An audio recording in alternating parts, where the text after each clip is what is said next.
Welcome to the Megyn Kelly Show, your home for open, honest, and provocative conversations.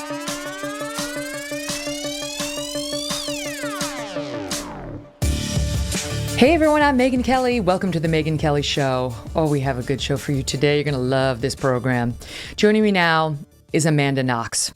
She's a writer, a new mother, and co-host of the podcast Labyrinths with her husband, Christopher Robinson. Amanda is a household name, not just in our country, but worldwide, but not by choice.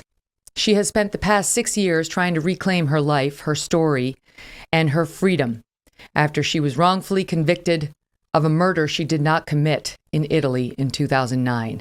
And she joins me now. Amanda, thank you for being back with me. We interviewed when I was on NBC, and I'm so happy to see you doing so well, and congratulations on the birth of your daughter.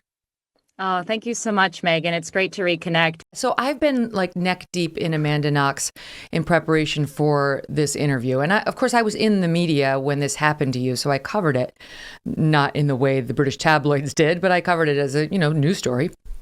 And Sure.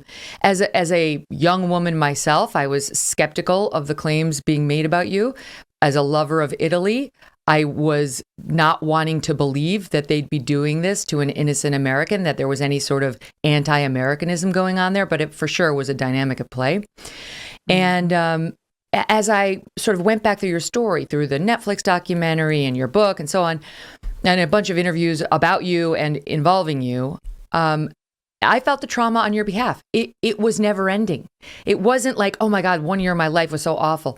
It went on and on and on, and you're still trying to get out from under it in some ways. So let's just start at the beginning. I think a lot of people know generally, isn't she that girl, Foxy Noxy, as the newspapers called her, and what happened? Or did she murder somebody? What happened? Right? I think that's how people think about your name because they're living their own lives. So let's just talk about what happened, because I think if you go through it stage by stage and talk about the evidence and what the prosecutor was releasing about you, the story tells itself. Your exoneration, you don't have to prove anything. It tells itself when you realize what was done to you. It was deeply wrong. Okay, so let's do that, and then we'll talk about what you're doing today. So cool. Take us back to Amanda, age 20, and you decide, as I did when I was same age, to study abroad, as I did in Italy. It's like a dream come true. So you go over there, I'm sure excited for a semester of who knows what. And what was the year? 2007. So I was 20 years old, 2007, a language student, and really for the first time going out into the world on my own without my parents right there next door to be right by me and support me. So look at your sweet face. We're in a way for the first time. So we're doing this on Sirius XM Live, Triumph 111, but we also do a YouTube version of the show, and we have the picture of you, and you're so cute, and you're so young, and you look so sweet with your little headband, and it's like God only knew if that girl only knew it was about to come her way. So you go over there, and you hadn't exactly been a world traveler or, all that experienced in living independently, but you managed to find a place to live, to find your own roommate. So it wasn't like where I went to Syracuse, both at home and abroad, and they kind of provided all that for you. You did it on your own. Yeah. I had a number of jobs to save up money to be able to spend that year abroad. And when I arrived in Perugia, I knew that I was signed up for classes, but I had to get my own visa. I had to find my own place to live. But fortunately, this is a small town where a lot of young people are moving through it. So there were a lot of places to rent. And just outside of my university, there was a young Italian woman who was putting up a poster for a room for let. And I met with her, and immediately we hit things off. So, it was actually a really ideal situation. I was just a few steps away from my university in this beautiful little cottage that was overlooking the valley and living alongside 3 other young women who were all students, 2 of whom were Italian and 1 of whom was British. Mm-hmm. The Brit was a woman named Meredith Kircher, who you met on September 20th, 2007. And within 42 days, she would be dead and your life would have changed forever, bringing you here today. You found that roommate and the other 2 gals. You found a boyfriend, Rafael Solicito, you'd been dating for just 5 days, which is a little known fact. When Meredith. Yeah, I think when people they've called us lovers, they've called us boyfriend and girlfriend. I think that at the time of, like, to be perfectly honest, we knew each other for 5 days. So we were at the very beginning of a like very sweet romantic, who knows what it was going to be, but it was only 5 days old. So it wasn't like, we, the way that it was portrayed is that we were like in cahoots in some like deep, inextricable way. Right. When really we were just getting to know each other. Right. Later, it will be like part of a sex cult, the two of them together. It's like, well, I barely know the guy's last name. I mean, I'm not in a sex cult with him. And we're not, plotting murders and so on in any event. Okay. So that you found Meredith on September 20th and November 1st, 2007. Take us to that night. You were not at home that night in your apartment with Meredith. No, I was not. No. So this is the day after Halloween. It was like a day off from school, basically. It was, and we were, I was hanging out with Raffaele that day, and Meredith, I knew, had gone. I had saw her in the morning. She had taken a shower to wipe off the Halloween makeup, did a load of laundry, said, "I'll see you later." And that was the last I saw of her. I was around like late in the morning, early afternoon. And then I spent the day with Raffaele, and I spent the night with Raffaele. As soon as I met this guy, and he was so sweet and charming, and we made plans to go to another town nearby called Gubbio, in which we would, spend the weekend and eat truffles. Like that was the world I was in. And I was technically supposed to work that night. I was doing some basically all around work, like handing out flyers or serving drinks at this local bar. And my boss, Patrick Lumumba, called me that night and said that sent me a text message and said that I didn't have to come in. So I stayed the night with Raffaele, and we made plans to leave the next day to go to Gubbio. So you decide to swing by your apartment before going on your trip. Yep. And you walk in, and as you approach the apartment, you did notice something was off. Take us through that walkthrough. Yeah, absolutely.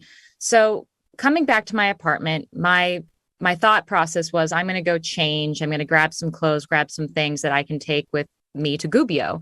And so I went back to my place, and I noticed the first thing that was off was that the front door was wide open.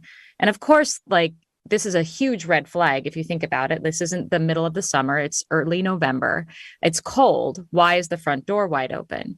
Well, I thought that too, except there was one little trick to our front door, which is that it didn't actually stay closed unless you locked it with a key. So I thought maybe someone left in a hurry and forgot to close the door and lock it with a key, and the wind blew it open. So there was a plausible explanation, but still it seemed off. I went into the house. I called out, "Hello, is anyone there?" No one answered. So I went about my business to take a shower. Inside the main area where I was and in my own bedroom, nothing seemed amiss. The next sign that something was amiss was when I went to my bathroom to take a shower.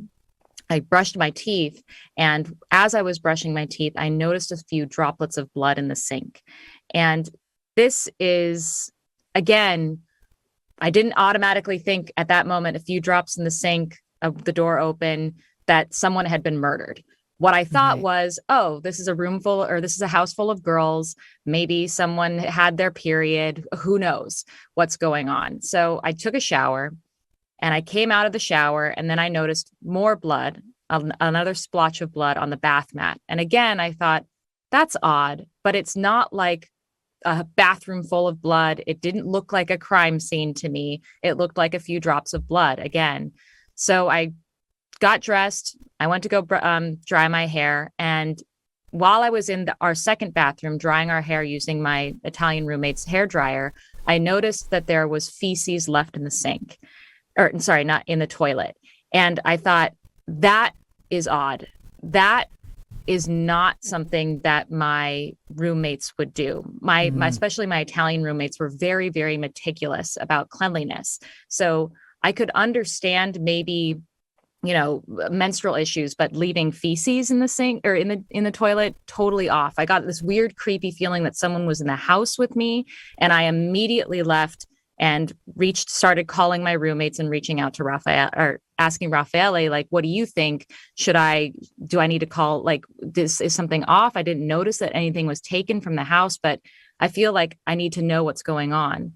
At that point, I started calling my roommates. Meredith was not answering the phone. Neither was Laura. The only one of my roommates who did answer was Filomena.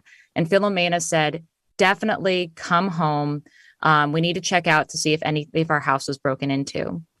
So Raffaele and I went back together to see what was going on. I was feeling creeped out. He was there to support me. And we opened up the door to Filomena's room and found it ransacked. Window was broken, the entire room a mess. Meanwhile, Laura's room was totally untouched. We went and checked her room, and we went to check Meredith's room and found that her door was locked.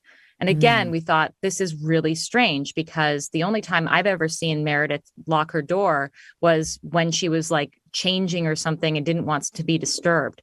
So I thought, is Meredith in there? Is she not answering? Like, we knocked on the door, didn't answer. Raffaele even tried kicking down the door, didn't succeed. We called the cops. Raffaele called the cops, to be more specific, because at that point I didn't even know how to call the cops. He explained there was a break-in, and we stepped outside of the house to wait for the police to arrive. Within minutes, 2 plainclothes police officers arrived and said that they were there because they had discovered some cell phones in a nearby garden. And we thought, wait, you aren't here for the break-in call? And they said, no, we're here for these cell phones. They belong to Filomena Romanelli. And I thought, that's weird. I was just talking to Filomena on the phone. She's on her way. You can ask her about them when she gets here. Filomena arrives. The police who are investigating, or they don't arrive yet. So Filomena arrives. She says, those phones belong to Meredith. I let her borrow an SMS card from me, so they belong to Meredith. Where is Meredith? And I say, well, her door's locked. And Filomena says, well, someone needs to break down the door. There was a conversation between her and the police officers arguing about whether or not they were allowed to break down the door. But ultimately what happened is Filomena, her boyfriend, their friends, and the police all sort of charged Meredith's door and broke it down while me and Raffaele were standing in the kitchen. And that is when they discovered the crime scene. And this is, I think this is a really important point. A lot of people have asked me, when did I think everything started going wrong? And of course, it's hard for me to be in the hearts and minds of the investigators and the prosecution and how they could think that I had something to do with this or not. A lot has been said about my behavior versus my roommates' behaviors. And I think that there is a very important difference between my reaction and Filomena's reaction in the immediacy of discovering the crime scene. That major difference is that Filomena saw inside Meredith's room and I did not. Mm-hmm. I never saw the crime scene with my own eyes, and Filomena did. And so, of course, Filomena, seeing Meredith's body on the floor, blood everywhere, this horrible nightmare, flipped out, started screaming, started crying, was hysterical, was inconsolable. Everyone was yelling in Italian, forcing us outside of the house. And I barely understood what was going on. I barely understood Italian at this time. I never saw into Meredith's room. I never saw the horror of that tragedy. And so I was pushed out of the house, bewildered, but not horrified, because I didn't know what was going on. And so when the police and everyone talks about just outside of the crime scene, of course, there's two roommates here to this girl who just died. One of them is flipping out and hysterical. The other one is just kind of standing there looking confused and getting a kiss from her boyfriend. Well, the big difference is not that one of them is innocent and one of them is guilty. It's that one of them knows exactly what's going on and the other does not. And so that always struck me as a little odd, because it's like, having lived in Italy as well for many months. I went over there a few times as an exchange student. The Italians in general are bigger in their personalities and in their emotions, and there's absolutely no social, caution about showing your emotions or expressing your upset or your tears. None. It's expected. Americans, absolutely. I would say, are a little different in that way. I know you've got some German heritage. Same, for the Germans. So even if you had known, to me, that was never real. I don't know. That wasn't a real selling point in whether you had done anything or not. But I understand why you're sensitive about it, because now you've had a million headlines written about every move, every turn of your head in the weeks and months after. That's a fair point, Megyn, because like it's another fair point to say what constitutes guilty versus innocent behavior in the immediacy of discovering a crime scene. Mm-hmm. And I think there's a lot of speculation about like the turn of the head or the look or whether or not you would get a hug or whether or not you would cry. And I think these are all excuses for people to sort of retroactively justify their original opinion about you. But that isn't to say that there aren't actual behaviors that do indicate guilt. And a really great example of this is the man who actually killed Meredith Kercher, Rudy Guede, fled the country. Mm-hmm. I think that's a pretty I think one could argue that he wasn't just fleeing the country so that he could have a vacation in Germany. Like, he was fleeing the country specifically because he had committed this horrible crime and was trying to get away with it. Well, the other thing is, I mean, you could easily spin it the other way. Like, if you had gotten hysterical and were, out there like, oh my God, you could easily say she's acting. She's overcompensating, so that people think she's upset when she's not. There's no perfect way of handling it. And I've seen enough criminal cases to know you really can't deduce that much from, a person's emotional state when they call 911, when they first talk to investigators. But you're right. Fleeing is so much evidence of guilt. They'll allow it in a court of law as evidence of guilt many times. So there you are. And that's where we see the video of you and Raffaele comforting each other and you're kissing. Now that I know you'd only been dating 5 days, that actually makes more sense too. I mean, you find a new hot Italian boyfriend, you're over there. It's like, you do spend a lot of time kissing. You're young. You're like a babe. You're there. You're scared. You're kissing. People would use this against you as evidence of criminality. We now know it's nothing of the sort. Then enter, we've got to introduce Giuliano. I always struggle with his last name, but Giuliano, is it Mignani or Mignani? What is it? Mignini. Mignini. Okay, so we go with the true Italian. Mignini. Mignini. This is, I mean, if he wanted you to be the villain of this movie, he winds up being one of the villains of this movie. And this guy had a long history in Italy before he ever met Amanda Knox. He had investigated a serial murderer there who was dubbed the Monster of Florence. And he had made some, 10 or 20 arrests, all of which were ultimately thrown out. He was censured by the Italian courts. He had already been disciplined for unethical behaviors before he met you. And he was actually on trial for abuse of office while trying me for Meredith's murder. Oh my gosh. Exact case. Yeah. So it's not like it is here, because people hear that and they think, well, no, if that happened to a lawyer or prosecutor here, he'd be benched. He wouldn't be allowed to go back out there. That's not the way it worked there. And in fact, he's still doing well in his job in Italy. But he settled on you very early. They brought you, I guess, back to the crime scene after you had left that morning.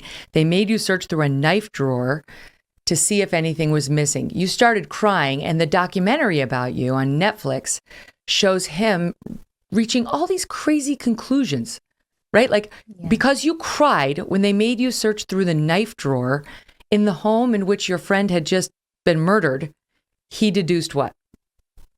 He deduced that I was remembering the murder somehow. So again, like, this is really it's a really important point. And I'm glad that you brought this up because, again, you talk about, what footage is endlessly recycled that is meant to make me look guilty and what is forgotten. And of course, there were moments when I was feeling scared and crying. And even those were pitched through the lens of me being a guilty person, of me being involved.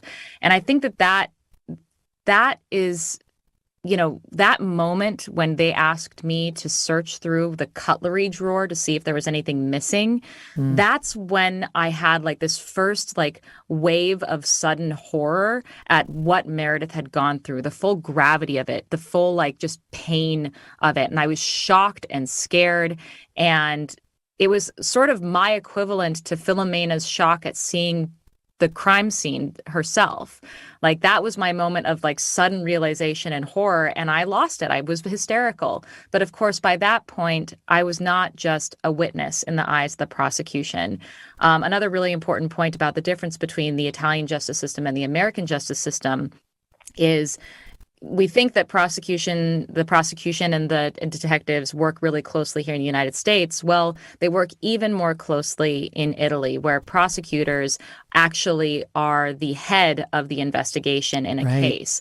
And so they don't just take whatever evidence the detectives give them and decide whether or not a case should be brought to court. They are there from the beginning, building their case with the help of the detectives. And so when my prosecutor decided at the very beginning that I must know something that I'm not telling, that he understood that, or he looked at me through this lens of Amanda's not being fully forthcoming, and whatever Amanda is experiencing must have something to do with her involvement with this crime. The whole system, that's so messed up. I mean, there's a reason we separated out over here, and that's one of them is the prosecutor's role is to seek justice. It's not to get a conviction. It's to seek justice, no matter what that is. And so if the case, as it goes along, even at trial, reveals to the prosecutor he or she has the wrong defendant, they have an ethical obligation to drop it, to abandon the case, because they're there to get a just result, not to put somebody in prison. And yet, if you are the investigator, soup to nuts, and then the guy who tries the case, they're setting you up to want to get her from day one. Once you've settled on somebody, the rest of your days are spent building your case against her, and you really don't have much incentive to keep an open mind or think about overall justice. You just want to win. And this guy's history unconsciously or showed consciously. it. Like, I mean, I think there's a lot of cognitive science research that shows that you could even think that you have the best intentions and yet still be doing what ultimately results to unethical work and an injustice because of confirmation bias and because of certain prejudices that you have in your own mind. Tunnel vision is a very natural thing that we all get sometimes. But if you are in that position of authority who has the power to take away the freedom of a citizen, you should constantly be doing self-auditing in order to make sure that you are following the evidence instead of building a case and finding the evidence that you want and ignoring the evidence that you don't want. To the contrary, this guy, Mignini, is on the record talking about the accolades he was receiving in going after you.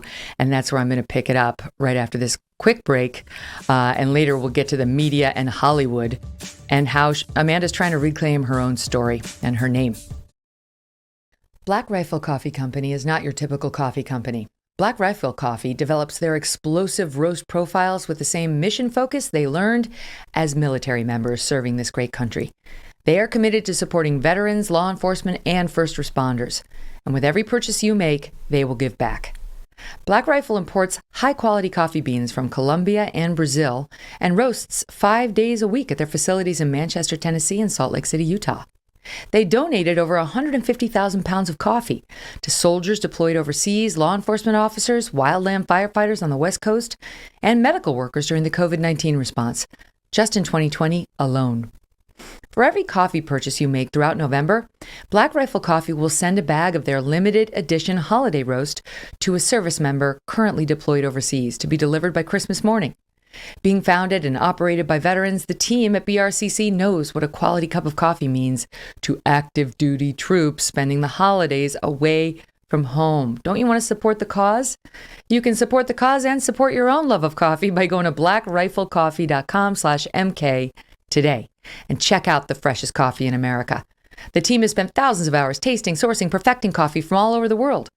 blackriflecoffee.com/MK will get you 20% off coffee, apparel, and gear, as well as 20% off your first month of the coffee club.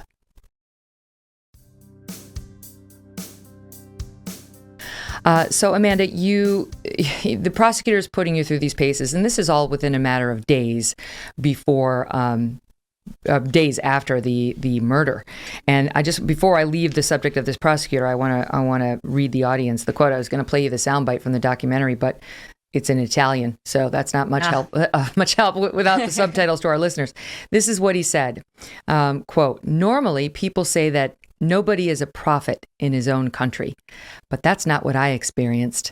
Complete strangers would come up to me and ask to shake my hand. They would congratulate me. It gives me satisfaction because Perugia is my little homeland. He loved it. He was trading off of gunning for you. Yeah. And I think that, the biggest sign of this, it wasn't just Giuliano Mignini, although he was head of the investigation. It seemed like the entire Italian legal system ultimately, in the end, was banking on me being guilty in order to not admit fault. And so also, if I'm going to empathize with someone like Giuliano Mignini, I have to admit that we all have ego. And it's really hard to admit when we're wrong, especially when we've made a mistake in such a public way. I was arrested before any evidence was made available. Any forensic evidence was there. So they made a gut feeling about whether or not that I was guilty. They arrested me. They imprisoned me. They did a public press conference saying that the case was closed. And then lo and behold, the evidence starts coming back indicating a totally separate figure who had nothing to do with me. His fingerprints, footprints in her blood, his DNA in Meredith's body, a local known burglar named Rudy Guede. And they thought, crap. They had imprisoned an innocent person. And this, instead of admitting fault at the very beginning, they decided to pursue a convoluted case in which they were forcing these separate figures with very different pieces of evidence into the same equation and making excuses for why it didn't add up. Instead of saying crap, they should have said, phew. Thank God we found out the truth before we put this innocent girl and her boyfriend in jail. But they didn't. They went a different way. So over the course of the next few days, I guess it was about 5 days, what I read was they interrogated you for nearly 60 hours. And this is an important piece of it, too. And I'm not going to say this doesn't happen in the United States, but we have a lot more strict rules on what you're at least supposed to be doing in an interrogation. So describe what the police were doing to you over those days. Yeah, so it's interesting because it's almost like my family, especially my aunt in Germany, had a feeling that something was off.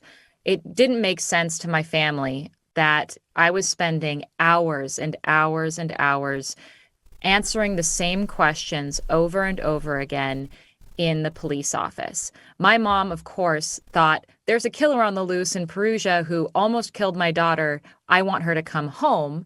My aunt in Germany is saying, I'm going to come down there and get you. You need to go talk to the embassy. You're clearly not safe. But of course, the police were telling me, no, Amanda, you're a very, very important witness in this case. You were the first person to arrive at home and discover the crime scene. You were the roommate who was closest to Meredith. You are too important to us and our investigation to leave. And I believed them. And so I believed them when, over the course of those interrogations, they told me that I didn't need a lawyer and that I was not a suspect and I didn't know, and they lied to me. They told me that they knew who the murderer was. They had tapped my phone and I had no idea. They went through my phone and found my text message exchange between myself and Patrick Lumumba, my boss, and they interpreted that message that I sent him, which was a poorly translated Italian phrase, ci vediamo più tardi. I intended to say, see you later, whenever. They interpreted that to mean, I'll see you later tonight, this night, the night that the crime happened. And they interpreted that to mean that I had met with my boss, Patrick Lumumba, and that he had murdered Meredith. They lied to me and told me that everything that I thought I remembered about that night was wrong, that Raffaele said that I had not spent the night with him, and that I was so traumatized by what I had witnessed Patrick do that I could no longer remember it. And they pushed me, slapped me, yelled at me, told me to remember the truth, remember what Patrick did to her.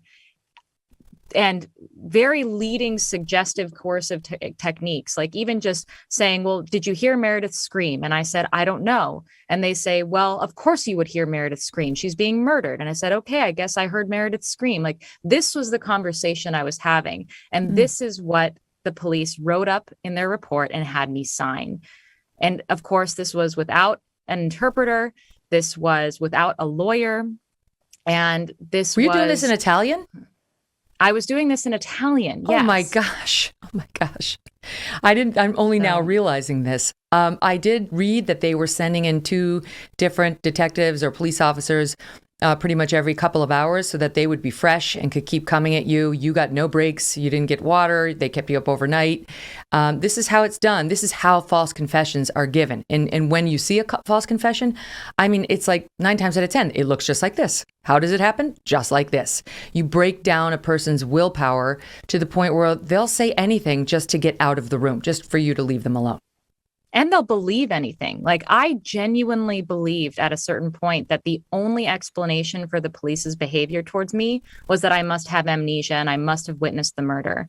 And It wasn't until they stopped screaming at me and stopped hitting me that I had a moment to take a breath, to regain a sense of composure and realize what had just happened. And I recanted immediately. But of course, at that point, the police had already gotten what they wanted, signed statements from me. And so they ignored me. They told me, don't worry about it. Your true memories will return. In the meantime, we're going to be taking you to a holding place for your own protection. Then you'll get to see your mom. Why would they be so focused on getting you to point the finger at your boss from Le Chic, right? That was the restaurant. That was the bar, yeah. Why? Like, I could understand them trying to get you to say, I did it.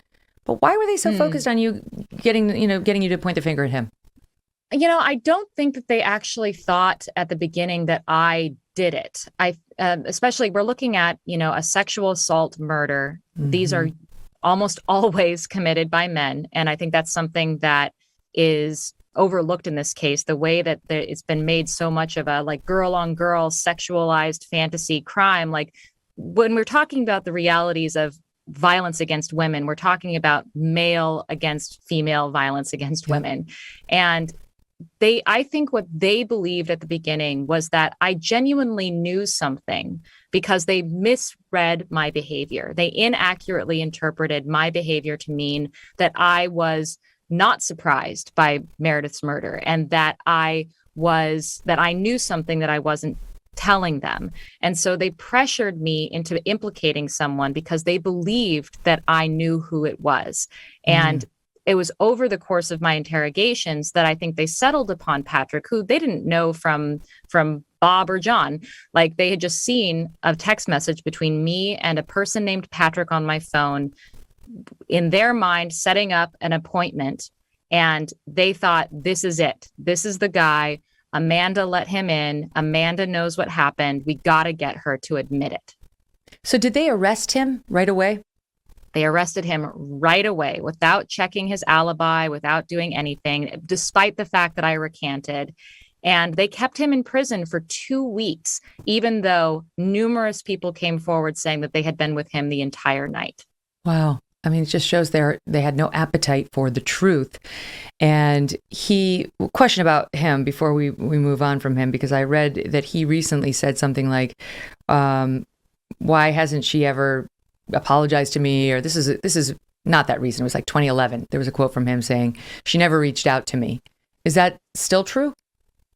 And no, and I did apologize to him in court. So I don't know what he means. I'm assuming that he's potentially talking about how his lawyer at a certain point reached out to me asking for money and wanting me to admit to this whole situation, his imprisonment being my fault. And my point was, this was not my fault. I was coerced into signing statements, and this is the police's fault. I was going to say they should sue someone, but it shouldn't be Amanda Knox. Okay, so that's Patrick. Then he gets out because after a short amount of time, he's able to prove to them he has an alibi, and they're not going to be able to pin this on them. And so you're sitting. You go to jail. They not only arrest him, they arrest you, and they arrest Raphael. But who's my alibi. charges. Right, right. But no charges are actually filed against you, and you sit there for a year before they actually charge you with murder. Yeah, so they sat me there for 8 months before I was officially indicted and charged with a crime. And that's another one of those differences between the American system and the Italian system. In this Italian system, they can hold you in custody for up to a year without charging you while you're under Wow. investigation. Wow. That is scary. So at what point do you say to them, you might want to consider this guy, Rudy Guede, because he was not in your immediate friend circle, but he was kind of on the periphery. So it was a name you knew. And when they were asking you, tell us everybody who could be, who's been in the house, who you guys are friends with, and so on, you had mentioned that name. And he was a known criminal. I mean, he was somebody who had been known as a robber in the area. He was apparently into drugs. He was on the police radar prior to all of this. So I would think that name would have been like, oh, he likes to rob people. Oh, and he'd also threatened people with knives prior to this. So you'd think that they'd be like, red flag. Yes, let's follow that one up. When did you first mention his name, and how long did it take them to focus on him? Actually, it's interesting. I didn't mention his name because I didn't know his name. I knew him to be the guy, like I had met him once and sure, I had been introduced like Rudy, but I didn't remember his name. I remembered that he was a guy who played basketball with the guys who lived below us. And I didn't know anything about his history. I'd never really hung out with him.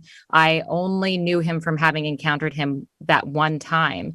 And so, I'd seen him around, like he played in the basketball court near the university, but he wasn't like a friend of mine. In fact, in the very beginning, I had mentioned a character named, I think his name was Shaky.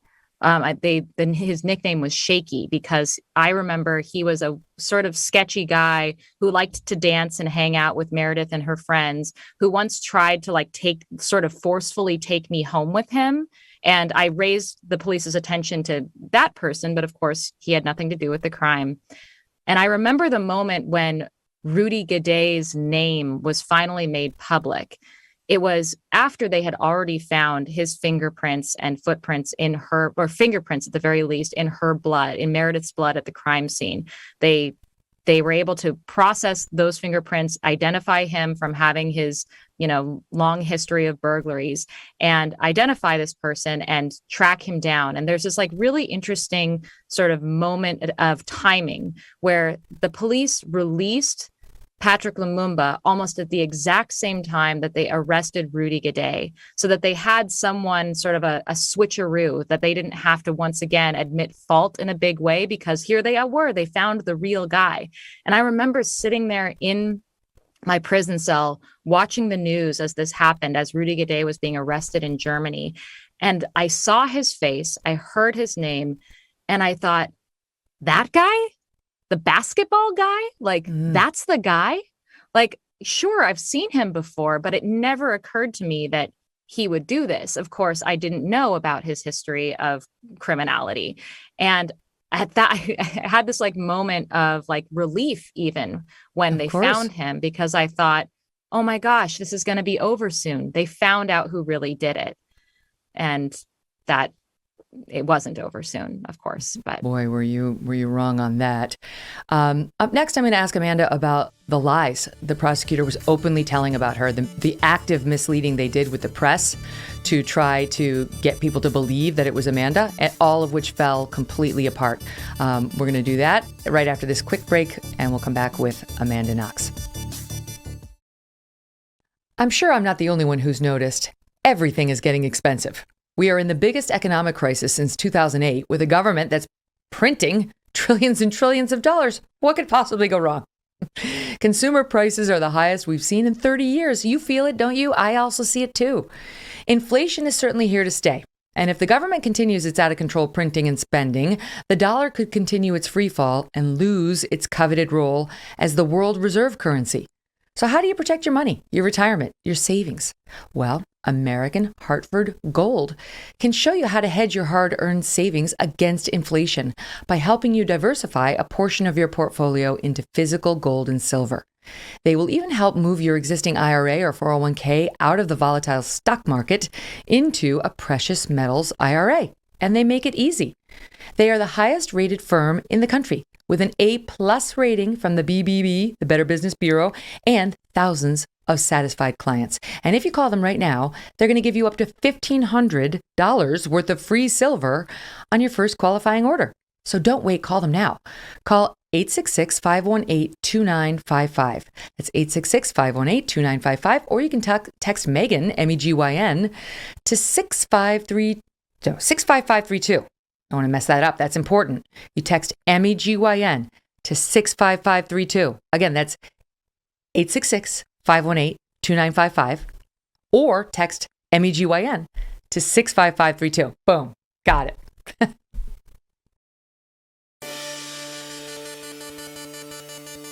So Amanda, the prosecutor put out, among other things, he and his team put out a picture of a bloody sink.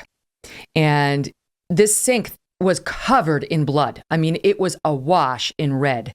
And they basically were like, she's a liar. She came home, she saw that. She didn't think anything was wrong.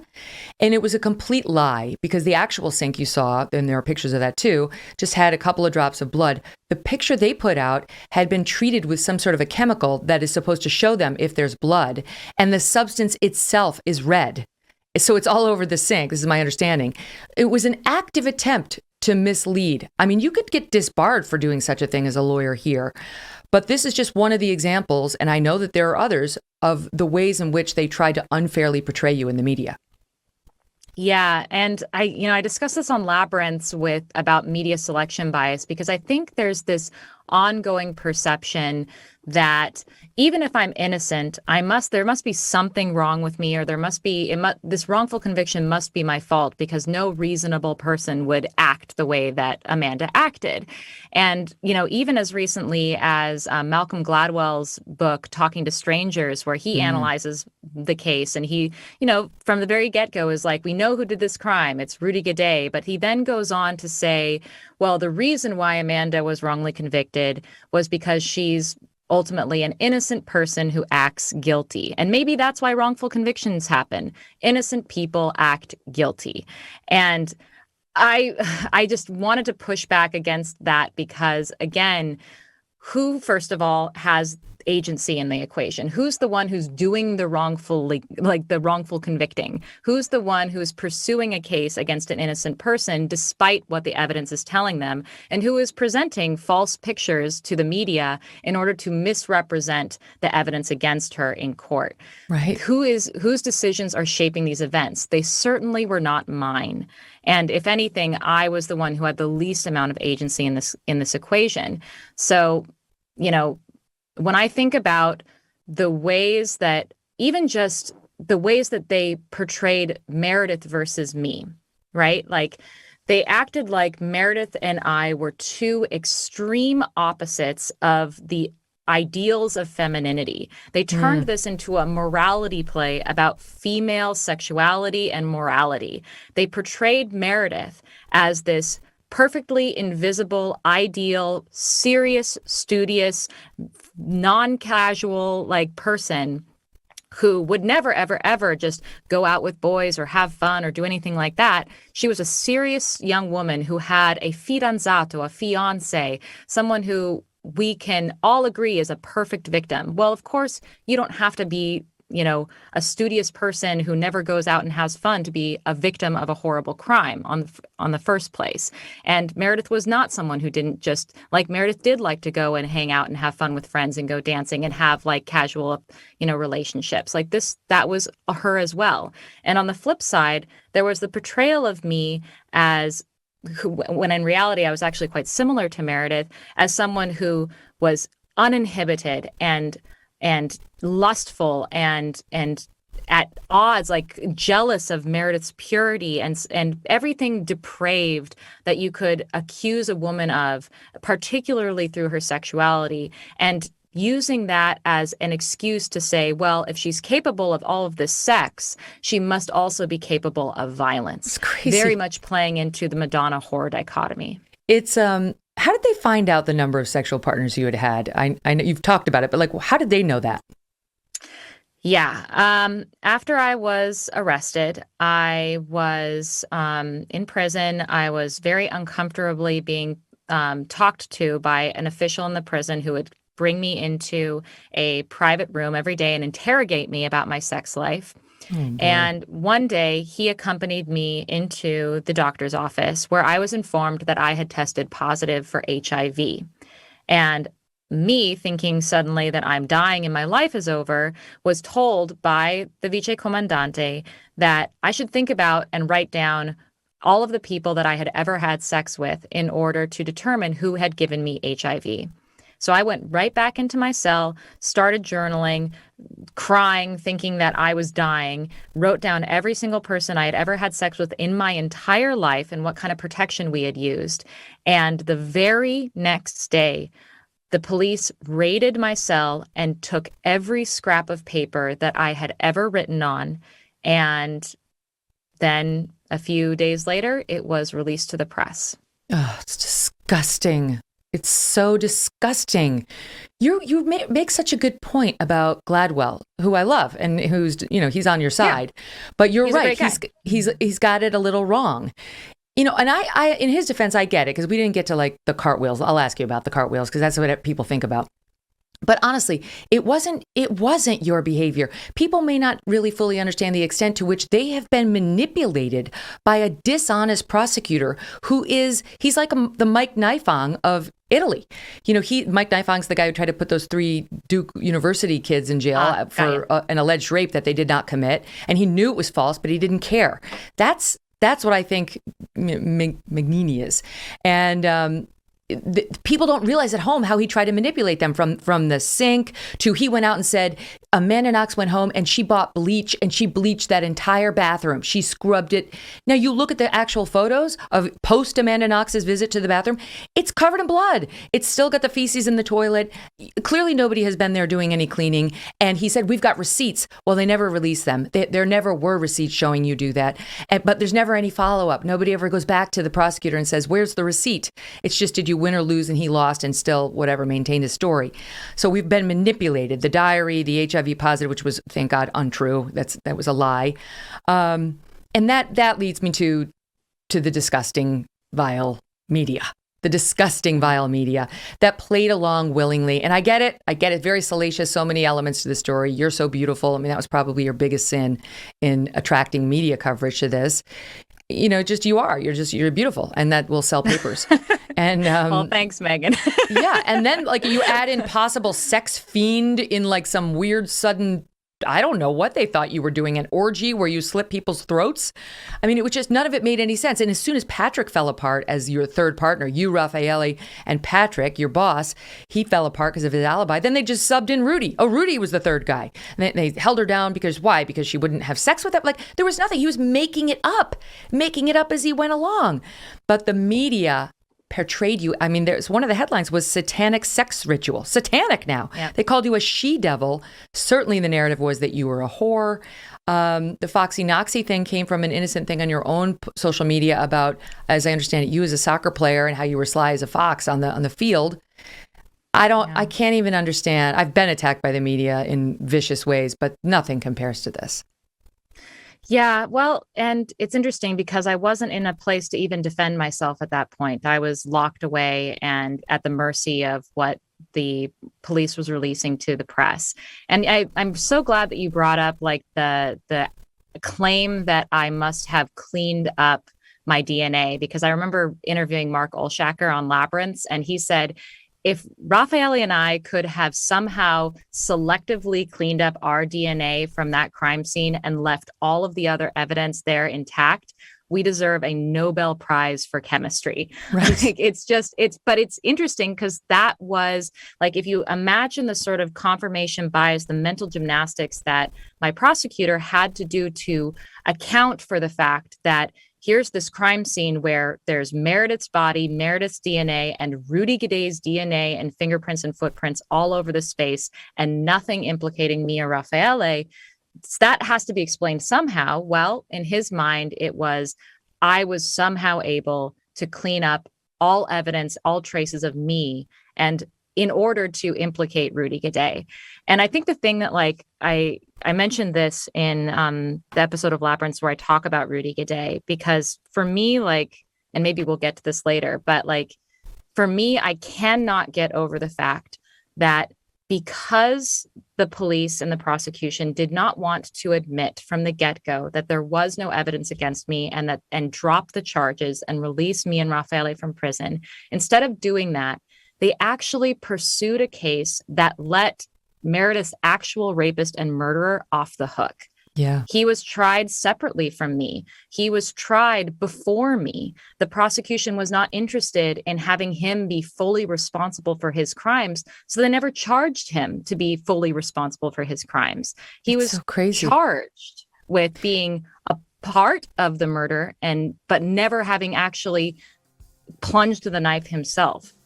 And so when Rudy Guede points to that today and says, well, no one says I killed her, someone else killed her. It's like, well, the reason for that is because the police and prosecution were covering their butts. Yeah. And they allowed him, they allowed him the ability to make this argument, this crazy argument, notwithstanding all the proof, pointing to him and only him. Now, there was a knife. And this is at the heart of the case. The prosecutor claimed that it had both Meredith's DNA on the blade and Amanda's DNA on the handle. It's one of the reasons why the trial went south for Amanda. And it's also one of the reasons why I don't believe this was an inadvertent mistake by this prosecutor who really was out to get her. That's where we pick it up next, and we'll go back into the media when we come back from a quick break. Don't go away. It's the holidays and you deserve a gift. How about a gift that keeps on giving every single day of the year? A gift that looks as good as it feels, and a gift that will pay for itself in terms of how much more productive you will be at work. I'm talking about giving yourself the gift of an X chair. I love mine. It's by far the most comfortable and ergonomic chair I've ever used. Yes, ergonomic. I said it because it's true. And honestly, it's also probably the coolest looking piece of furniture I own. It's very futuristic, but sleek, comfortable, warm, cool, depending on your mood. Not only is X-Chair the world's greatest office chair, but with its patented LMX technology, it doubles as a massage chair and a heater or a cooler. You can cool or warm your back. Can your office chair do that? Come on, it can't. Be honest. Now is the perfect time to buy an X-Chair. Buy early and buy now. Here's X-Chair's holiday gift to you. Save $100 off your X-Chair just by purchasing it at xchairmk.com now. Okay, that's the letter xchairmk.com. X-Chair has a 30-day guarantee of complete comfort, and you can finance your purchase for as little as $30 a month. All right, do it now. Go to xchairmk.com and save. xchairmk.com.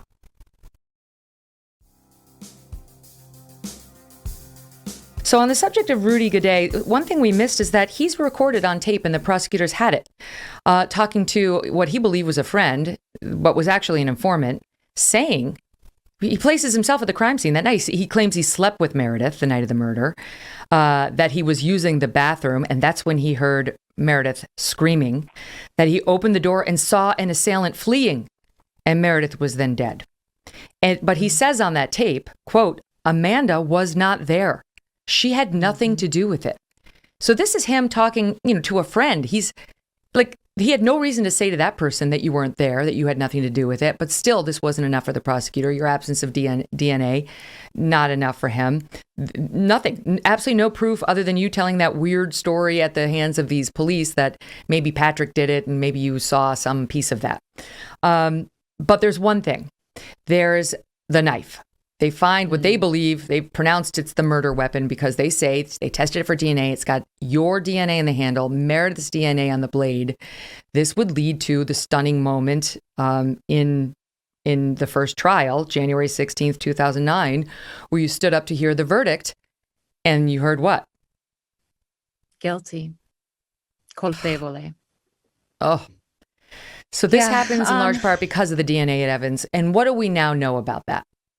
Well, gosh, there's so much to say about the knife. That's not just the fact that independent experts eventually examined it during my appeals trial and discovered that, first of all, the result or the DNA trace that was linked to Meredith was so small that it actually couldn't be reliably linked to anyone. And furthermore, it was tested in the context of 50 other samples of Meredith's DNA. And so contamination couldn't be ruled out.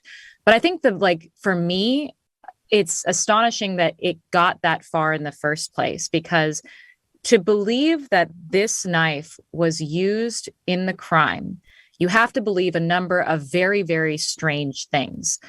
The knife didn't match Meredith's stab wounds. And so you have to believe that if I killed Meredith with that knife, I would have half stabbed her with the knife, but not all the way.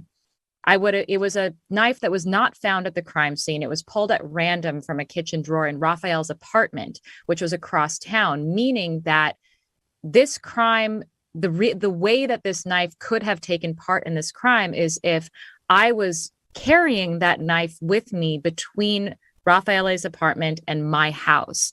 And the prosecution has always maintained that this was not a premeditated crime. This was a crime that just happened spontaneously in this sort of drug-fueled orgy atmosphere. But if that's true, then you are logically saying that I'm just carrying around a large kitchen knife in my bag with me for what reason? I don't know. And then brought it back to Raphael's apartment, cleaned it up, and put it back into the drawer. Like this, I remember the moment when the Vice Comandante, that same guy, brought me into his office and said, "How do you explain this knife?" And I remember being told it's Meredith's DNA, her blood is on the knife. And I thought, I have no idea how that happened. I felt like I was being framed, honestly, because I couldn't explain that. But of course, it wasn't true. And when eventually independent experts looked at that evidence, they threw out any sort of link to Meredith or blood in the first place. It did not test positive for blood.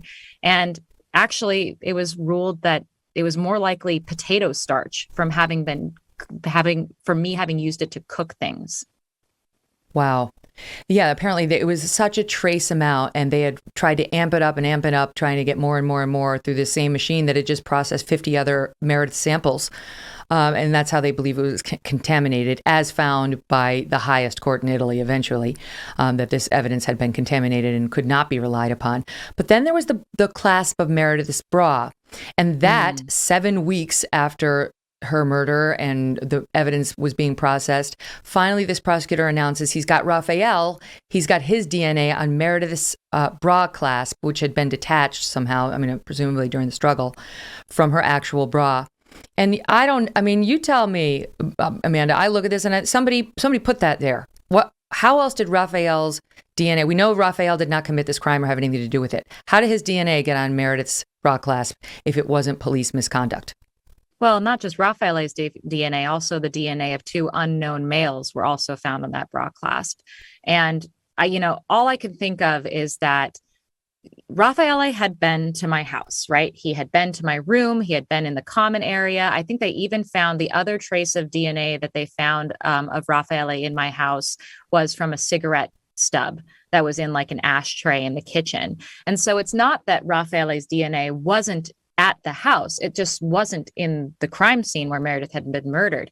And it wasn't until the police, who were not very highly trained, were going in and out of that room, carrying pieces of evidence with them. Like by the time they actually discovered this bra clasp, it was long after not just the forensic police had gone through that house, but also the regular police had gone through, like turning over mattresses, throwing clothes around, like ripping apart all of the house looking for not DNA evidence, but other kinds of evidence.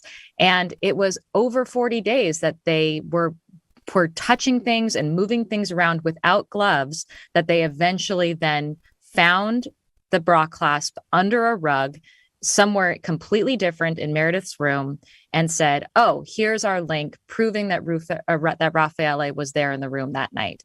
But of course, There's no other trace of Raffaele in that room. How could he have participated in sexual assault and murder and only left one trace along with two unknown males? Meanwhile, like, there's a huge semen stain on the pillow found underneath Meredith's body that the prosecution decided not to test and refused to test, even when my defense and Raffaele's defense asked for it to be tested. We're looking at a sexual assault case. Meredith was raped before she was murdered, and they refused to test it. And the only reason I can think of why is because they weren't interested in pursuing a case against a male. They were interested in pursuing a case against me, and I don't produce semen, so it wasn't relevant to them. My gosh, this is so scary, you know? The question I'm asking myself right now is, did you just have a terrible defense lawyer in the first trial? Like, why wouldn't all of this have been persuasive first time around? Well, that's a really good question, because I don't think that I didn't have a good defense lawyer. I think my lawyers pursued a very, very staunch defense in this case.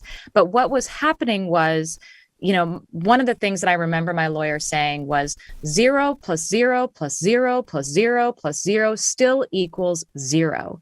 There was this sense that the prosecution was throwing the kitchen sink at this case. And so if there's all this stuff that is being thrown into this case and debated and talked about, there must be some substance to it. There must be, Amanda's guilt is in there somewhere, even if we can't really determine which piece of evidence is the thing that does it. There's so much that's being thrown in there that there must be something to it. And indeed, that got me convicted the second time. You know, after I was acquitted and the DNA evidence in that case with the bra clasp and the knife was thrown out, I was still tried for that same crime using this same kitchen sink approach, where it's like, oh, Amanda confessed to the crime and all these witnesses say maybe they saw her or maybe they didn't, or how do you explain her DNA in the bathroom? Like there was this sense of like this overwhelming, if the prosecution is so convinced, there must be something to it. And it wasn't like, I think it was really, really hard for people to, first of all, put themselves in my shoes and imagine what it's like to be in an interrogation room and coerced into signing statements as a 20-year-old surrounded by adults speaking in a foreign language and without, you know, the assistance of a lawyer. But I think also they couldn't really understand how the case could have gone this far if there wasn't something to it. Well, especially back to our original point of the media, every headline telling them how awful you are. You're just a terrible person. You're a freak. You're a devil worshiper. Just stuff completely made up. A massive manipulation was taking place by the media, of the media, by the prosecutor, of the people. And people need to get smart. You know, they have to be their own advocates when it comes to information consumption. If you want to willingly jump in and believe the tabloid headlines, just know what you're being fed. You know, it's garbage in, garbage out. It remains such to this day. So just the quick, without getting into the lengthy procedural stuff. I mean, so you were found guilty on Nightmare. Then miraculously, it was reversed. Yay. That's what we wanted. You got to fly home to Seattle. It was like, thank God this horrible nightmare is over. I'm done, whatever. And then the innocence was reversed. It was overturned. A new trial was ordered and you were found guilty again. So this is your second time being found guilty. And then thank God that conviction was reversed again by Italy's highest court, this time for good. And the court cited errors and omissions by the prosecutor, sensational failures by the investigator and his helpers, and contaminated evidence. I mean, ultimately, they saw what went on here and declared you not just not guilty, but you and Raffaele innocent, that you did not commit this crime, which is huge. I mean, in Italy's defense, that is something we don't do here. And, you know, I'm sure a lot of people would like to see it. Absolutely. And it's something that the Supreme Court never does. That's why that clip at the very beginning, when you showed me reacting to them, it was because that wasn't even something that I dreamed was possible. And of course, it's within their power, but it is such a rare thing for the Supreme Court to not just overturn a wrongful conviction, but to definitively acquit someone. I'm really glad you talked about the media, because I think that, like you said, to this day, we find criminal trials becoming politicized. And instead of the media doing its job, which is to hold authorities in power to account, to hold them to a higher standard, to the truth, we instead find media who are selling us stories that we want to hear. And that is the reason why I got into journalism myself, the reason why I'm an independent journalist who, only has, the reason I have a podcast is because I have subscribers who believe in my work. Like, go to patreon.com/Knox Robinson and you can do it. But like, this is I'm not, this is a world where we all need to be a little more media literate, because the media is not doing what it's intended to do. It is selling a story, and it's going to sell the story that makes the most money, not the story that is the most truthful. And that's true in mainstream media and not just tabloids. That's what people may not realize. One of the things I liked about the documentary is it pulled clips of so-called respected news anchors saying a lot of this stuff. It wasn't just, the star. It was in the mainstream, these characterizations of you. And that leads me to the unfortunate moment that you had with Chris Cuomo, who continued the character assassination in a bizarre interview he did with you. We have the tape queued up. It didn't do well at the time. It was from 2013. I was in the prime time at Fox at the time. It hasn't aged well. It looks even worse in retrospect. And now it looks particularly bad knowing that he's been publicly accused of sexually harassing his former executive producer, of being such a bully to his female executive producer, a different woman, that she was forced to leave the show. And now we have multiple allegations in the news today about him actively campaigning against the women who accused his brother, Andrew Cuomo. CNN at this moment is reviewing his future at the company. But here he is interviewing you in 2013, fresh off of all of this. Watch. This is their theory, that you went in there for some kind of freaky sexual activity that went wrong and your roommate wound up dying. Fair? That's what they say. That's what it is. Forget the headlines. That's the truth of the proposition, isn't it? Is there truth to that proposition? Were you into deviant sex? Insensitive question, but hey, we got to get to what it is. This fuels the doubt. There's no evidence of that. But that's the theory. Knox is into some freaky sexual things. Do you have any type of experimental activities there you're embarrassed to talk about? No. Yeah, that doesn't age well, does it? No. Yeah, at the time, it's interesting because at the time I was putting up with a lot of that kind of thing from media. I've learned a lot since then. And a lot of times people have said to me, I have to ask you these, quote, hard questions because it's what's good for you. You should have the chance to respond. This is what's best for you. And Chris Cuomo, among other people, said this to me as a sort of justification for pursuing this line of questioning towards me and questioning me in a frankly humiliating way. And I believed him. And the thing that I've realized now as a journalist myself is that he didn't actually have to pursue that line of questioning. He could have instead called out that theory in the first place, because one, what my sexuality is ultimately has nothing to do with the crime. There was no evidence that placed me at the crime scene. So why is my sexuality being the thing that's on trial? And instead, I thought that this was an opportunity to point out that there is a whole lot of smoke that is deeply irresponsible and is the deeply irresponsible storytelling that gets in the way of justice. So when I think about the kinds of the way that I interview people on Labyrinths, I know what the stories are about them. That doesn't interest me. What interests me is the story that you can unearth that is true and just and puts the person who you're looking at, gives them a sense of voice and ownership over their own story. The way that I was questioned in that interview was, again, putting me making me have to respond to other people's stories about me instead of giving me the opportunity to tell my own story. Which he would have known with just a minor bit of homework had absolutely no factual basis. There was nothing to it, and there never had been. And it would take you about 2 minutes of a Google search to know that.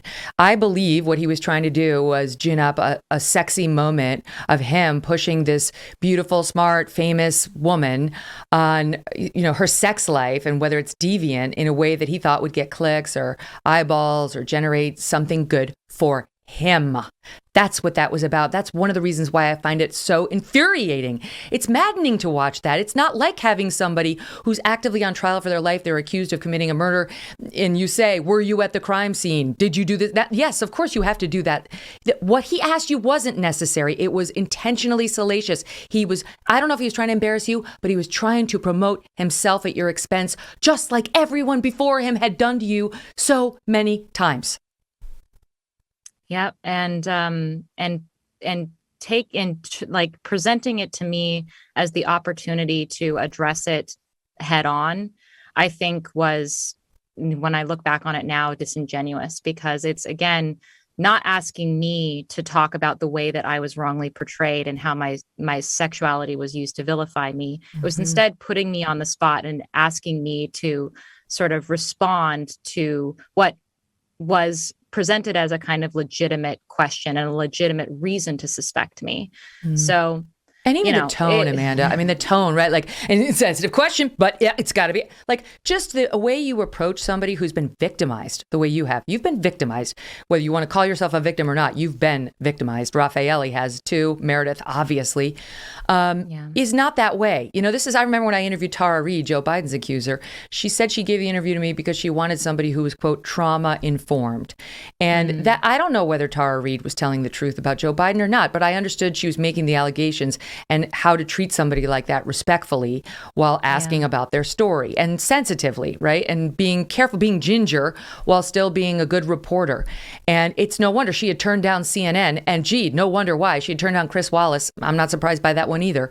I just feel like reporters, that was about him. And too often they make it about themselves and their pocketbooks. And they have no thought for the pain that they continue to inflict on innocent people like you. It goes on. I wonder what you thought when you saw like the trial of Kyle Rittenhouse and all the jumping the gun about him. We had so many press errors. The Kyle Rittenhouse trial, I think I have a sort of unpopular opinion from, I run in liberal circles and I do a lot of social justice, but I do think that people really wanted Kyle Rittenhouse to be a villain, and a lot of people weren't willing to take the evidence of the case seriously.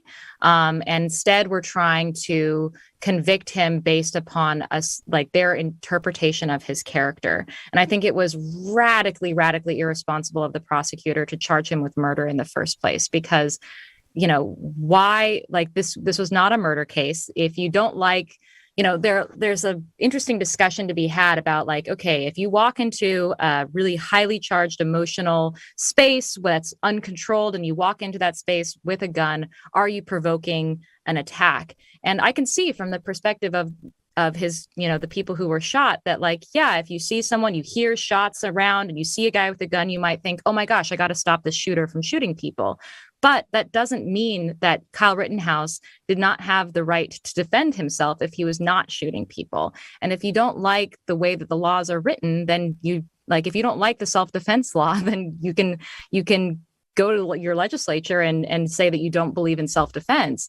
But I think that with the Kyle Rittenhouse case, there was so much focus on irrelevant information and character assassination instead of the specific actions that led up to this tragic moment. Which isn't to say that I think that Kyle Rittenhouse should be celebrated as a hero either, because that's again playing him as a political football. He's a kid who made a mistake, but he doesnn't deserve to spend the rest of his life in prison for it. Yeah, there's some similarities in the cases in that he didn't have quite as much coverage as you did, and his story didn't go on as long, but he had the president of the United States, now president, then candidate, calling him a white supremacist. I mean, talk about poisoning the jury pool. And there is no evidence for that. I mean, even I, at the beginning, I'm like, oh, well, they said he was with the Proud Boys and he was making racist symbols. And we've actually taken a hard look at it on this show more than once. And there's just, that's not what happened. He went into a bar where they came over, they asked for a picture with him, he posed, and then they all did the okay sign, which Kyle Rittenhouse, his lawyers presented to the judge, and the prosecution had nothing to debunk it. He didn't even know what that was. He thought it was an okay sign, which it's been since the beginning of time. There was nothing on his social media. They scoured him. The Anti-Defamation League apparently did an investigation. The prosecutors looked at all of his cell phones, all of his social, nothing. Didn't follow a white supremacist, didn't know a white supremacist. It was a lie. And so people are still confused about him and want him in jail because they think he hates people of color. There's no evidence, right? At some point you have to say, show me the evidence. And if they cannot, we as a responsible society have to move on. Absolutely. And also I would say that whether or not he knows that he was doing an okay sign or a white supremacist sign is ultimately irrelevant. In the same way that if I were a professional dominatrix at the time that Meredith was murdered, it also would not have made a difference. It's irrelevant to the question of whether or not he's guilty of murder. That's right. So much more to go over with Amanda. I'm really enjoying this conversation. I hope you are too. We're going to take a quick break. So I wanted to ask you on the subject, because as you point out, you travel in social justice circles, and I know you've connected with the Innocence Project, which is brilliant. That's perfect. That plus your job as a journalist, I love it. I love what you're carving out for yourself. But one of the things I've been hot on basically my whole career is what's happening to college men on college campuses.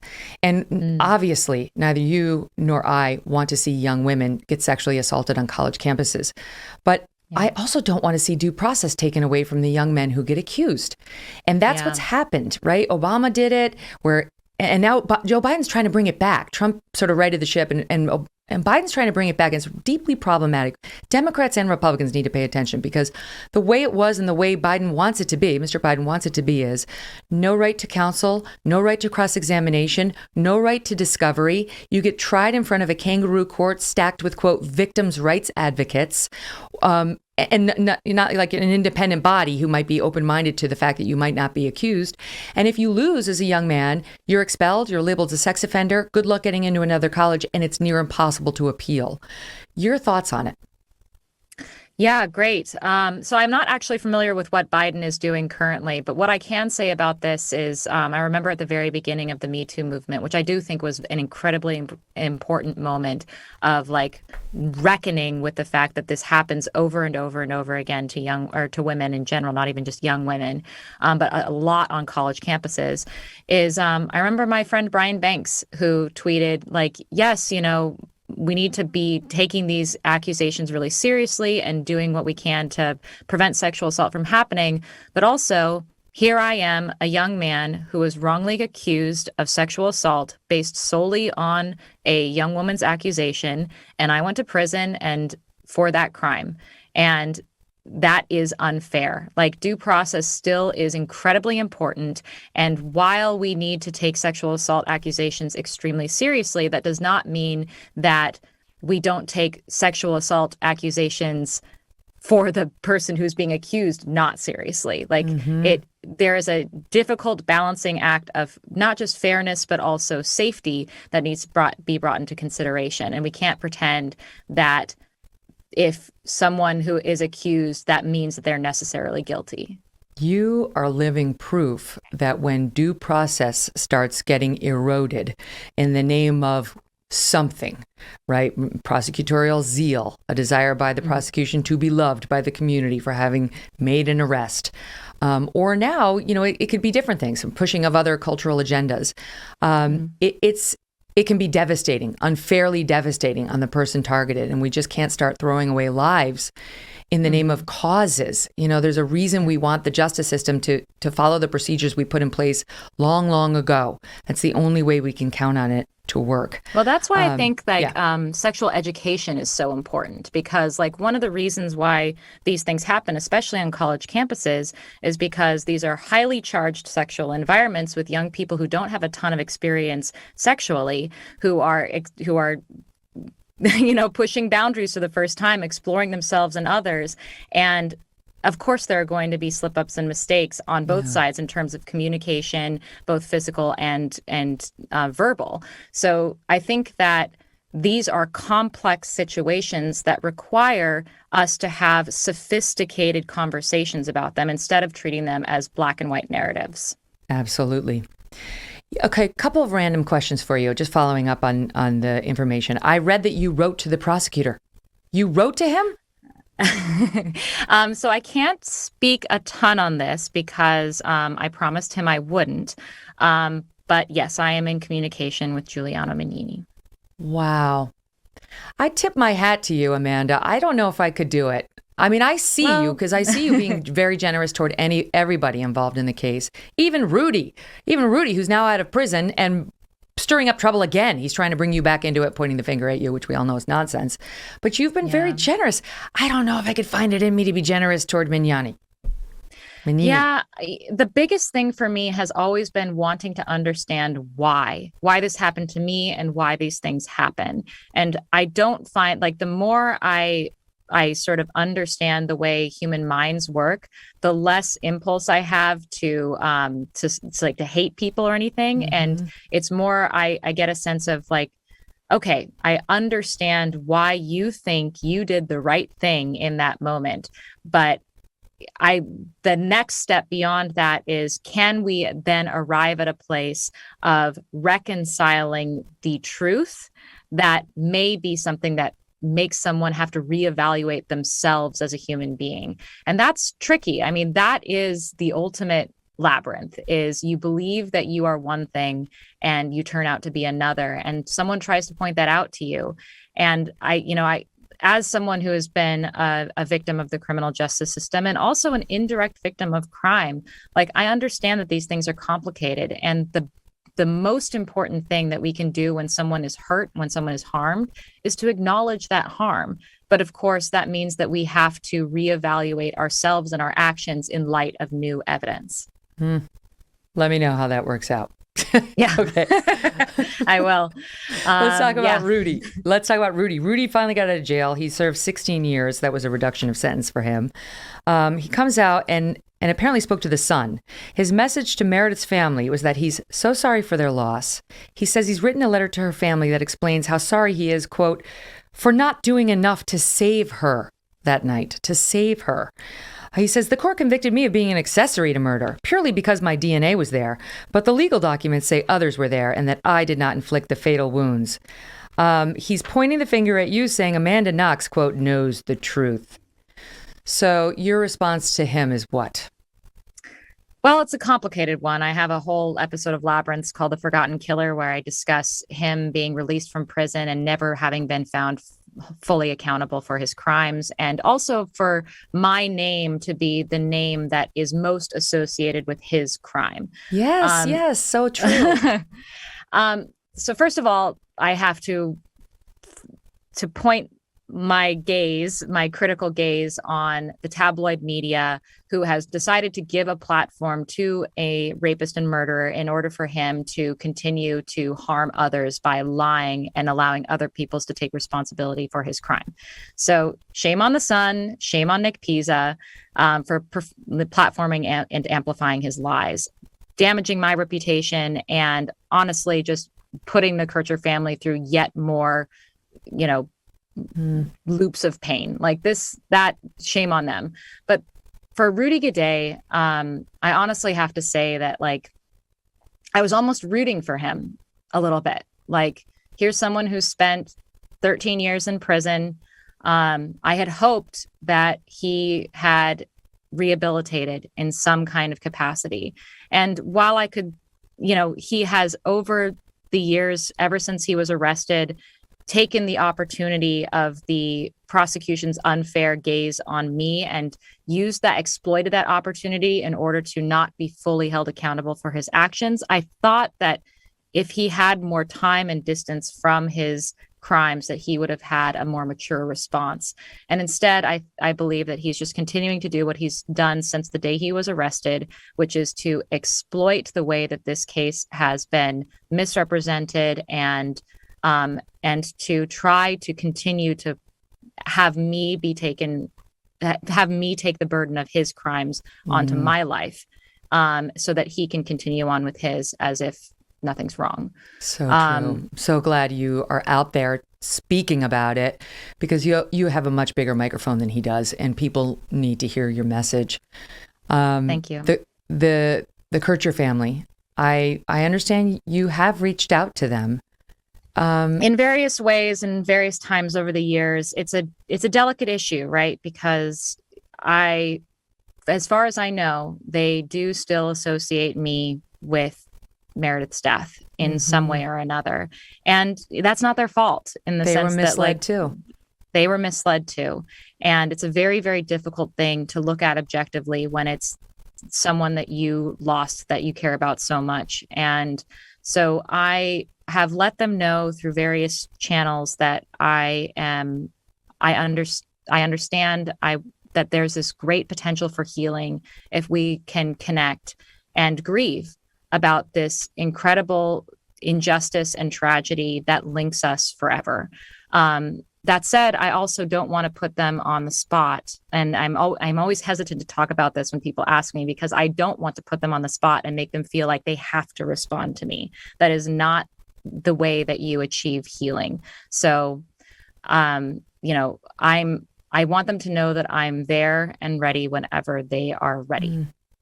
I wonder if it's even harder for someone to get past their beliefs in a situation like this, when the imprint that was made on them happened during their most vulnerable time of life, when they were at their weakest, hurting their worst. That's when, this prosecutor, the press, misled them so severely, all the information pointing in the wrong direction. It's probably even harder to come back to stasis, where you can take in truth and see, separate the wheat from the chaff.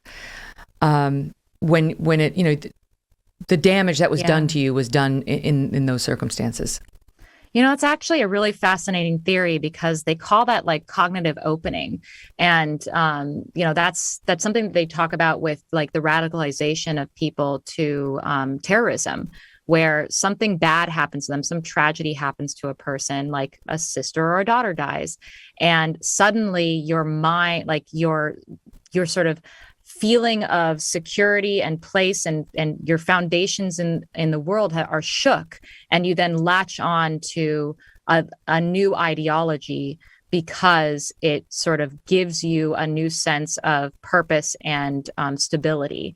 And I think you're maybe right that in that moment of intense vulnerability, they latched on to the ideology that the prosecution put forth to them, which is that I am an evil whore who was jealous of their daughter and murdered her for it. And it's like the truth is right there. And I think once they come to terms with it, they'll somehow feel better. I bet it would be a nice moment for the two of you, like, to come together, because you were her friend.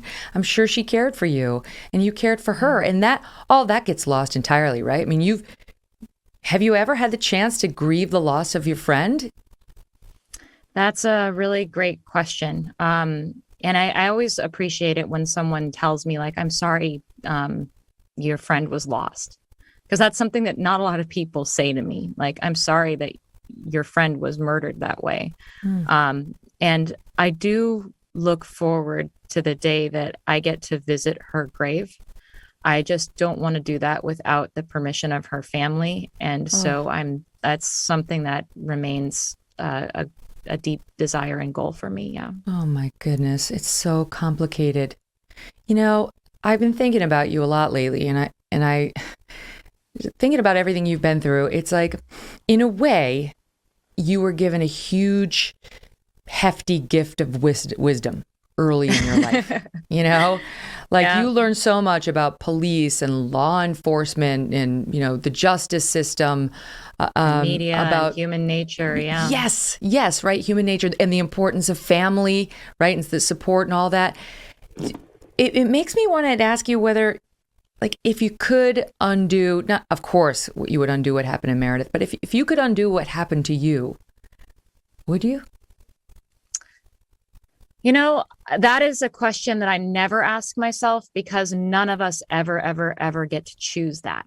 And instead, I think my goal with my life and also my work now with Labyrinths is to look at how, when we are at our most lost, how do we find our way out and what do we gain in the process? Because of course there is the opportunity to lose so much, but there's also so much to gain in whatever struggle that you are going through. Post-traumatic growth is a real thing, just as much as post-traumatic stress is. Mm-hmm. And we all have the ability with a sort of mindfulness to examine whatever it is that life throws at us and try to make the best out of it.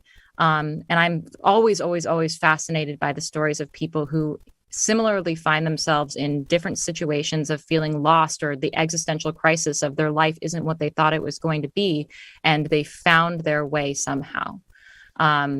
It's great to hear you say that. I completely agree with you, but it's great too to see, people, you get upset, you lose a job, or you don't get that house you really wanted, or whatever it is. Have you been convicted of murder when you didn't do it, and sat in a foreign country thinking, I will never get out of here. I will never get married. I will never have children. I will never be able to hug my family again. Like, that is next level stress. When you look back on it, what would you say was the lowest moment? Was it when you heard guilty in Italian, or was it a different time, like sitting back in the prison cell? No, the scariest moment was in that interrogation room when I started to doubt my own sanity. That was the scariest moment for me in this entire process. It was the one where I felt the most vulnerable. And then years later, I felt a ton of self-blame until someone finally presented me with the actual truth about coercive interrogation techniques. I had no idea. I think the thing that makes innocent people so vulnerable to wrongful conviction is the idea of being wrongly convicted is not on our radar. Our minds will come up with any other explanation for why this bad thing is happening to us, including self-blame. And especially when the world is blaming you, it's very easy to believe the rest of the world that there's something wrong with you. And I'm really grateful to those who are dedicating their careers to studying this and revealing the truth about these processes. And in the meantime, I'm not one to compare tragedies, because I can't tell you, I interviewed a ton of women for Labyrinths about infertility and how they had lived their whole lives knowing that they were going to be parents, they were going to be mothers, and suddenly they were faced with the realization that, oh my gosh, I'm struggling with this, and oh my gosh, is it ever going to happen? And how you have to retell yourself who you are in light of these kinds of struggles is real. And is some of those interviews that I had with those women are some of the most emotionally impactful interviews that I've ever had with people. Wow. I know you lived some of that yourself. You did just have a baby girl. I mean, you just had her, right? Is she even 2 months old? I still have throw up on me a little bit. Oh my gosh. I mean, first of all, you look amazing. So she's healthy. Eureka, right? Her name is Eureka. I love that you're now Mrs. Robinson. And your husband does the podcast with you. Absolutely. Yes. So we are co-hosts, co-producers. We do everything ourselves. We do not have a team of people behind us. We are independent. We are ad-free. So if anyone wants to become a patron to support our work, that's how we do what we do. Wow. All right. So I've got to ask, was it awkward or difficult to find, love after all of this? I mean, all this stuff that's been said about you, and I would imagine there was enormous pressure on him. Oh God, I don't know, how to act or how to be. Well, you know what? Chris is was the perfect person for me to meet, because he's not a true crime guy. He didn't follow the case. When he became friends with me, we were friends at first, other people would come up to him and ask him, do you think she did it or didn't she do it? And he was like, look, I'm not interested in that lens through which to view her. I'm interested in this person that I met, like a regular person, and how we interact. And of course, eventually when we started dating officially and people noticed, and started photoshopping knives into pictures of him and making claims about what kind of person he was to even associate with me. He did eventually do the Google search and read all the case files and read my book and do all the research so he could be informed. But that wasn't the lens through which he first viewed me. And it's been, that's the ongoing struggle. Like, I am, for better or for worse, defined by a crime that I had nothing to do with. I am defined by someone else's horrific actions. And as much as I try to put good work out into the world, to this day, that is not what people know me for. And so that's sort of my ongoing struggle, is trying to acknowledge my experience and put my perspective to good work, and not allow others to use my experience and exploit my story for their own ends and at my expense. Yeah, I know. Raffaele has spoken publicly about the same feelings for him and difficulties he's faced because of the media storm and the unfair conviction. And I loved what the New York Times, I'll give a shout out to the New York Times, what they said about you in doing the story. I think it was about the birth of your daughter, but they were saying Amanda Knox's legal purgatory has ended. Her cultural purgatory has not, and it needs to. I mean, you're not the only one who should be fighting for truth here. The people who put you in this position, which includes the media, need to do their part and certainly not pile on and continue the abuse, but to say what we know is true, which is you had nothing to do with this crime. We know who committed this crime. His name is Rudy Guede. He's served a sentence that was rather close to a slap on the wrist. And what I pray for now is for people to realize that, for you to have health and wellness and many more children, if that's what you want, and to keep telling your story and keep helping others. I feel like there's a reason you've been through this, and I feel like we're all starting to see what it is. Oh, thank you so much, Megyn. It's been such a pleasure to talk to you. I really appreciate it. Thank you. Oh, thank you. I really admire you, Amanda. I hope we talk again. Wow. Listen, I want to tell you before we go, coming up tomorrow, don't miss it. Senator Rand Paul is here to talk Fauci and COVID. See you then.